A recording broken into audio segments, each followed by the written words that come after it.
भारी बारिश व बादल फटने के कारण प्रदेश में लोक निर्माण विभाग की सड़कों को बहुत बुरी तरह वो क्षतिग्रस्त हुई और यात्रियों को असुविधा के लिए यातायात को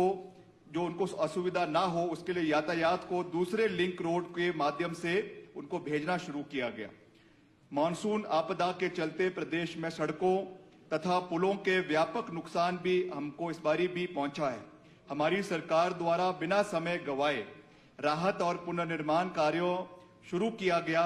तथा बहुत ही कम समय में मुख्य सड़कें जो ट्रैफिक है उसको खोलने का प्रयास किया गया है। और इसी दृष्टि से जैसा मैं आपको कह रहा हूं कि पिछली बारी से लेसन्स लेते हुए हमने इस वित्तीय वर्ष में करीबन 20 करोड़ रुपए के बेली ब्रिजेस हमने प्रोक्योर किए in anticipation of what the forthcoming disaster would be in the state. और उस दृष्टि से हमने 20 करोड़ के ये ब्रिजेस परचेज किए और 7 पुल इस आपदा के दौरान लोक निर्माण विभाग की सड़कों के 7 पुल भी क्षतिग्रस्त हुए, जिसमें से 3 पुल क्षतिग्रस्त हुए और 4 पुल वो बह गए, जिसमें यातायात बंद हो गई। इन छोटी सी अवधि में विभाग ने जिला कुल्लू के 3 बेली ब्रिजेस 100 फीट के डीडी बागी पुल में, 180 फुट का टीडीआर केदस पुल में और 120 फीट का डीडीआर बायल पुल का कार्य पूर्ण किया गया और वाहनों की आवाजाही के लिए उसको वो रिकॉर्ड 15 दिन के कार्यकाल में 15 दिन के समय में इसको खोला गया, जिसके लिए 1 महीना से 1.5 महीना से 2 महीने का अंतरकाल लगता था। इसको रिकॉर्ड 15 दिन के अंदर पब्लिक वर्क्स डिपार्टमेंट ने वो शुरू करवाया है। इन 3 ब्रिजेस के निर्माण रिकॉर्ड 14-15 दिन के अंदर पूरा किया गया। सभी पुलों का निर्माण कार्य दिनांक 18/8/2024 तक उसको संपन्न किया गया है। इस आपदा के कारण बुरी तरह से क्षतिग्रस्त हुई सड़कों को पुनः यातायात योग्य बनाने के लिए विशेष अभियान कार्य वो किया जा रहा है। और इन एंटिसिपेशन मैंने मुख्यमंत्री जी का धन्यवाद किया कि हमने करीबन 30 करोड़ रुपए की हमने नई मशीनरी प्रदेश के अंदर, चाहे वो जेसीबी मशीन्स है, चाहे पोकलैंड मशीन्स है, चाहे और टिपर है, उन्हें प्रदेश के अंदर प्रोक्योर किया गया और प्रदेश के अलग अलग क्षेत्रों के अंदर इनको डिप्लॉय किया गया है, ताकि जब भी इस तरीके की कोई प्राकृतिक आपदा किसी भी क्षेत्र में, और पर्टिकुलरली जो हमारे दूर दराज के इलाके हैं, जनजातीय इलाके हैं, वहां के लिए हमने इसको ऑन प्रायोरिटी इसको डिप्लॉय किया और इसका सही इस्तेमाल अभी हमारे डिजास्टर के समय में इन इलाकों के अंदर हो रहा है। ये हमारी कहीं ना कहीं खुशकिस्मती भी है कि इस साल इस वित्तीय वर्ष में इतना नुकसान प्रदेश का नहीं हुआ पिछले साल के कंपैरिजन में, मगर फिर भी हमने ऑन वॉर फुटिंग इस तरीके के कार्य प्रदेश के कोने कोने के अंदर करवाए गए हैं। और अभी स्टेट डिजास्टर मैनेजमेंट अथॉरिटी के तहत 37 करोड़ रुपए वो पीडब्ल्यूडी को मिले हैं, जो हर डिवीजन में बराबर हमने अभी इसकी एलोकेशन 2 दिन पहले हर डिवीजन के लिए करी है, ताकि जितना भी आरएनआर में नुकसान हमारे प्रदेश के अलग अलग डिविजन्स के अंदर हुआ है उसमें हम भरपाई कर सकें। And we have taken this issue on seriousness with the central government also. अभी मैंने पहले अपने प्रश्नकाल के जिक्र के उत्तर में भी इस चीज का जिक्र किया है कि जितना हमारा cumulative loss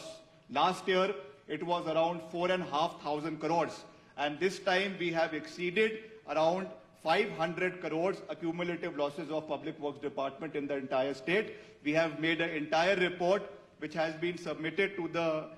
Ministry of Roads Office and Transport, and हमने चाहे वो CRF के माध्यम से, चाहे वो सेंट्रल स्पेशल असिस्टेंस के माध्यम से, हर तरीके से प्रदेश को सहयोग मांगने का प्रयास किया है। मैं अध्यक्ष महोदय इस विषय में कोई राजनीति नहीं करना चाहता हूं, क्योंकि मैंने हमेशा ये बात कही है कि जब इस तरीके की आपदा, इस तरीके के प्रदेश में कोई प्राकृतिक आपदा आती है, we have to raise above party politics. But I am sorry to say that the honourable leader of opposition Shri Jairam Thakur ji does not understand the B of bipartisan politics. He does not understand what it means to rise above party lines and to raise the issue of the state with the central government collectively, as Honorable Chief Minister had last year also called a special assembly of the Vidhan Sabha, where a resolution was passed to get support of around 12,500 crores from the central government. मगर आज तक नेता प्रतिपक्ष ने या भाजपा के किसी साथी ने इसके बारे में जो है ना चिंता व्यक्त करी है, ना इसके बारे में कोई बात करी है. Capital infrastructure, making of roads and making and जो हमारा एग्जिस्टिंग नेटवर्क हिमाचल प्रदेश के अंदर जो है करीबन जो है 41,186 किलोमीटर का है, इसका अपग्रेडेशन, इसका मेंटेनेंस समय समय के ऊपर करना, और particularly in areas that have been affected by the rainfall और बाय हेवी डिजास्टर, उसको करने के लिए हमें जो है रिसोर्सेज जिस तरीके से केंद्र सरकार से मिलने चाहिए, अध्यक्ष महोदय, वो नहीं मिल रहे हैं. मगर फिर भी मैं आपको ये इस विषय में भी बताना चाहता हूं कि हमें आने वाले समय में, चाहे वो हमारे स्टेट रोड्स है, चाहे वो नेशनल हाईवेज है, चाहे वो 4 लेन का जो प्रदेश के अंदर कार्य चला हुआ है, उसमें रीअलाइनमेंट ऑफ रोड्स करने की भी आवश्यकता है. पिछली आपदा में जो हमारे केंद्रीय मंत्री हैं आदरणीय नितिन गडकरी जी, वो भी हिमाचल आए. उन्होंने कुल्लू मनाली का दौरा किया, पर्टिकुलरली मंडी का दौरा किया, और उस समय ये चिंता व्यक्त की गई थी कि जिस तरीके से हमारे 4 लेन की कटिंग इन इलाकों के अंदर की गई है, वर्टिकल कटिंग करवाई गई है, 90 डिग्रीज के ऊपर करवाई गई है, और उसमें जिस तरीके का जो उसमें रिटेनिंग वॉल्स लगाए गए, सब स्टैंडर्ड डंगे लगाए गए, उसका भारी नुकसान कुल्लू मनाली के लोगों को, हमारे ब्यास नदी के बेसन पे जितने इलाके हैं, मंडी से लेकर पंडो ब्रिज आपका उसमें बह गया, आपका मंडी का कूनकतर का ब्रिज उसमें बह गया, आगे हमारे जितने उसमें आईपीएच की स्कीम्स आपके ब्यास नदी के ऊपर है, आपके जितने एसटीपीज सीवरेज ट्रीटमेंट प्लांट्स जो हमारे ब्यास नदी के ऊपर है, वो सारी की सारी उसमें क्षतिग्रस्त हुई, और करोड़ों रुपए का नुकसान जो है वो आईपीएच डिपार्टमेंट का भी हुआ है. इस विषय में हमारे नेता जो आदरणीय उप मुख्यमंत्री जी ने जो मिटिगेशन हमारा ब्यास नदी के ऊपर होना है, उसकी एक डिटेल्ड रिपोर्ट करीबन 2,500 करोड़ रुपए की जो हमारे सेंट्रल वाटर कमीशन को और केंद्र सरकार को भेजी गई है, उसके बारे में जिक्र किया है. उसके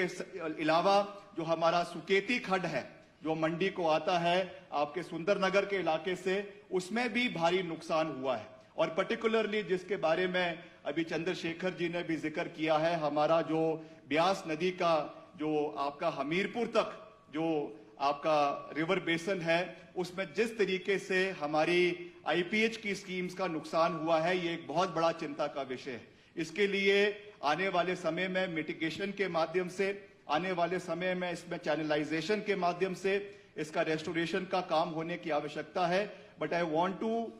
हाईलाइट कि जिस तरीके से जो खास करके 4 लेनिंग की कटिंग हुई है, इसमें जो माननीय मंत्री जी आदरणीय गडकरी साहब ने भी इस विषय को कहा है कि हमें रीअलाइनमेंट्स करने की आवश्यकता है, और preferably in the times to come tunnelling की ओर,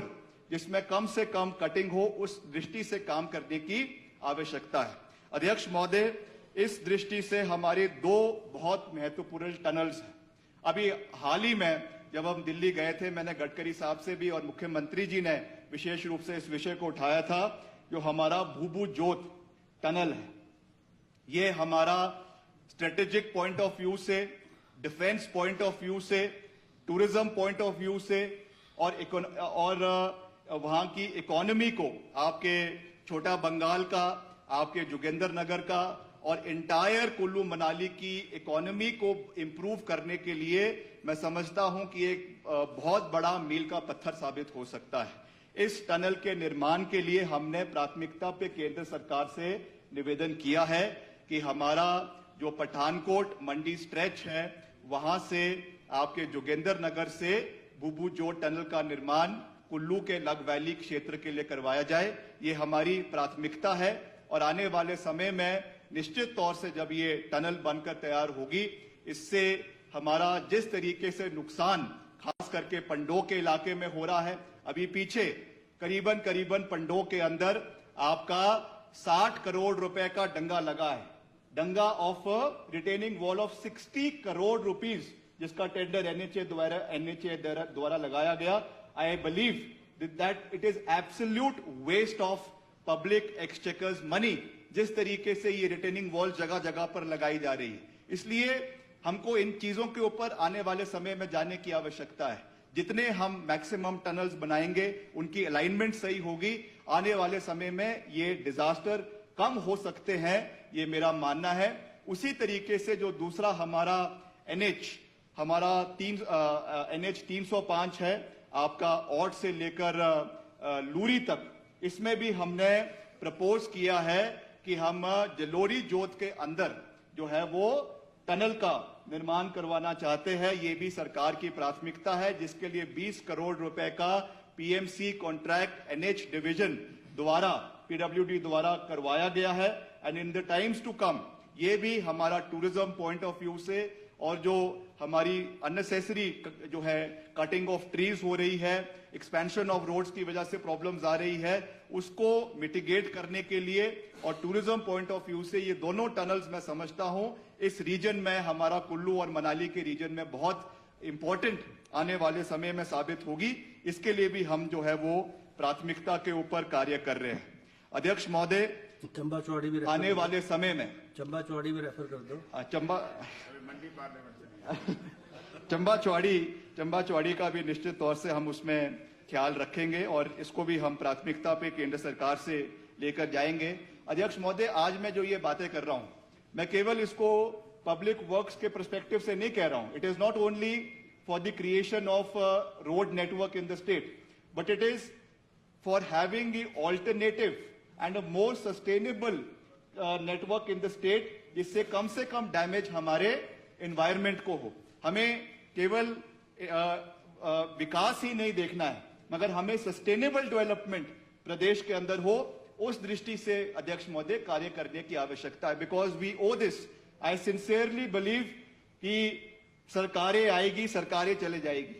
ये हमारा we owe this to the future generation of Himachal Pradesh कि जो भी डेवलपमेंट हिमाचल प्रदेश के अंदर हो वो सस्टेनेबल हो, वो हिमाचल प्रदेश की इकोलॉजी, हिमाचल प्रदेश का फ्लोरा, हिमाचल प्रदेश का फौना, हिमाचल प्रदेश का हमारा एनवायरनमेंट को मद्देनजर रखते हुए हो। ये मेरी सोच है, हमारी सोच है, और इसको मैं खास करके अपने डिपार्टमेंट के अंदर हम पूरी मजबूती से लागू करने का प्रयास करेंगे। अध्यक्ष महोदय, ये मैं कहना चाहता हूं। मैं ज्यादा लंबा समय नहीं लेना चाहता, क्योंकि सभी माननीय सदस्यों ने इस विषय पे बड़े विस्तार पूर्वक सकारात्मक विचार यहाँ पे दिए हैं। पर्टिकुलरली जो हमारे फर्स्ट टाइम बहुत से